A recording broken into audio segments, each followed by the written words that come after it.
육군 22사단 총기 난사 사건은 사망 5명, 부상 9명의 인명피해를 일으켰고 범인인 임모 병장 본인도 자살을 시도해 중상을 입었습니다. 43시간 동안 강원도 고성군 일대를 긴장 속에 몰아넣었던 이번 사건 속보 알아보겠습니다. 임 병장이 후송돼 있는 강릉 아산병원에 중계 카메라 나가 있습니다. 자, 곽보아 PD. 네, 먼저 임 병장 출혈이 심하다는 보도가 있었습니다. 생명에는 지장이 없는 상태입니까? 그렇습니다. 국방부 대변인실 관계자는 검거 직후 임 병장의 상태에 관련해 의식은 있지만 출혈이 좀 있는 상황이라며 생명에는 지장이 없는 듯하다고 말했습니다. 하지만 조금 전 다른 군 관계자가 수술 후 임 병장을 일반 병동이 아닌 중환자실로 옮길 가능성이 높다고 말해 임 병장이 위중한 상태인 것으로 보입니다. 병원 측에서는 임 병장의 정확한 현재 상태에 대해 확인해주지 않고 있습니다. 군 당국은 오늘 오후 2시 55분 임 병장이 자살을 시도한 직후 생포했으며 출혈이 심해 헬기로 국군 강릉병원으로 이동해 응급조치를 한 후 다시 차량으로 이곳 강릉 아산병원에 이송했습니다. 오후 5시 30분쯤 아산병원에 도착한 임 병장은 현재 수술을 받고 있는 것으로 알려졌습니다. 임 병장 검거 과정을 좀 상세히 알아보도록 하겠습니다. 어제 일요일 오후에 도주하던 임 병장과 수색조가 만났을 때부터 어떤 일들이 있었는지 정리해 주시죠. 네, 그제 소총과 실탄 등을 가지고 모습을 감춘 임 병장은 어제 오후 2시 17분쯤 고성군 현내면 명파리 인근 야산에 다시 모습을 드러내고 군 추격조와 대치 중 먼저 총격을 가했습니다. 이 과정에서 군 추격조 소대장이 팔에 관통상을 입고 병원에 후송됐습니다. 산속으로 도주한 임 병장은 어젯밤 11시쯤엔 군 당국이 설치한 포위망 근처까지 접근해 경계 근무 중이던 군 추격조가 수화를 시도했지만 이에 불응하고 도주했습니다. 오늘 오전 8시쯤 강원도 고성군 현내면 소재 야산에서 임 병장을 발견한 군 당국은 투항할 것을 설득하기 시작했습니다. 이 과정에서 임 병장이 아버지와 통화를 요구하자 현장 작전부대 지휘관이 휴대전화를 전달해 아버지와 통화를 해줬습니다. 오전 11시 25분쯤엔 임 병장의 부모와 형이 대치 현장에 도착했습니다. 이때 임 병장과의 거리는 불과 7에서 8m 정도였던 것으로 전해집니다. 하지만 가족의 설득에도 불구하고 임 병장은 자신의 소총을 왼쪽 가슴 쪽에 겨누고 한 발을 쐈습니다. 한편 오늘 오전 8시 40분쯤에는 임 병장의 검거 작전 중 5인 사격이 발생해 703 특공연대 1명이 총상을 입어 병원에 후송되기도 했습니다. 자, 임 병장한테 휴대전화를 던져준 오전 8시 20분부터 그리고 오후 2시 55분 자살 기도가 있었던 그 시점까지 6시간 반 정도죠. 이렇게 대치 상태가 길어진 이유가 특별히 뭐였습니까?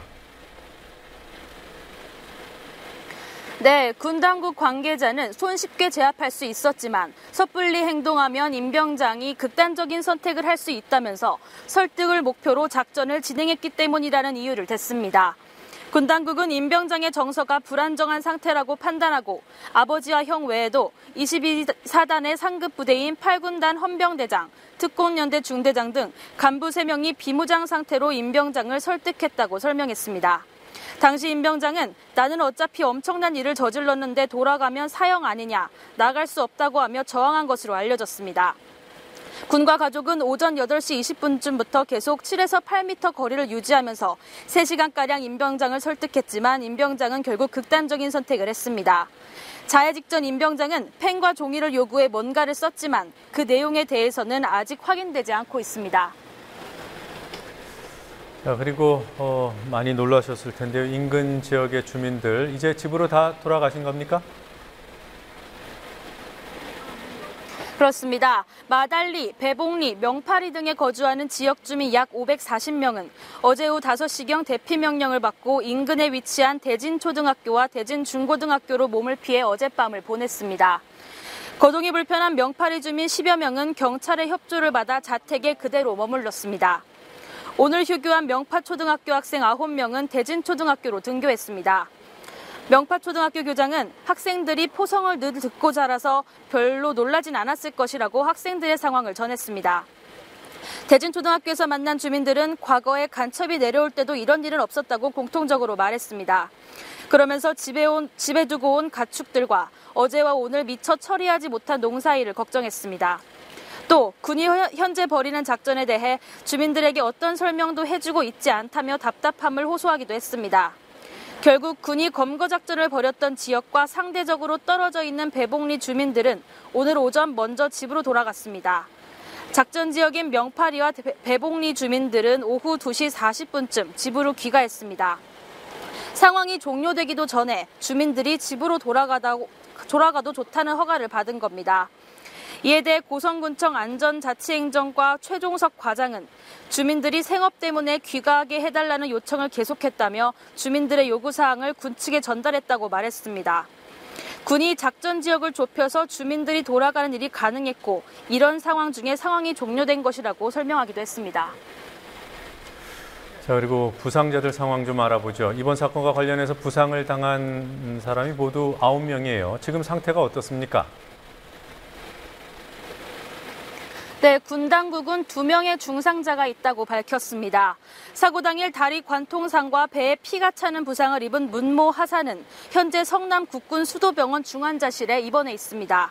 우측 팔 관통상을 입은 김모 병장은 강릉 아산병원에 입원해 치료를 받고 있습니다. 나머지는 모두 경상입니다.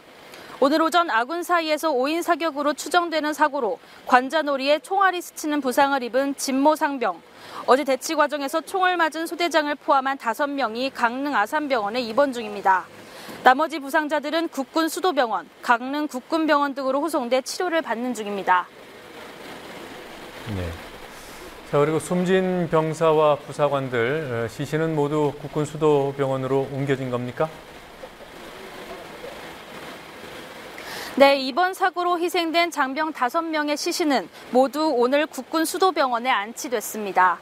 오늘 새벽 4구의 시신이 먼저 도착했고 오늘 8시쯤 신원 확인을 마친 마지막 5번째 시신까지 수도병원에 도착했습니다.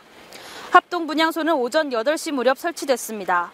하지만 장례 절차에 대해 유족과 군 당국의 협의가 계속돼 실제 조문은 오전 10시 반부터 시작됐습니다. 언론과 일반인을 대상으로 한 조문은 정해진 시간에만 허용하기로 했습니다. 장례는 오늘부터 5일장으로 치러지며 발인과 합동 연결식은 27일 거행될 예정입니다. 지금까지 강릉 아산병원에서 국민TV 뉴스 곽보아입니다.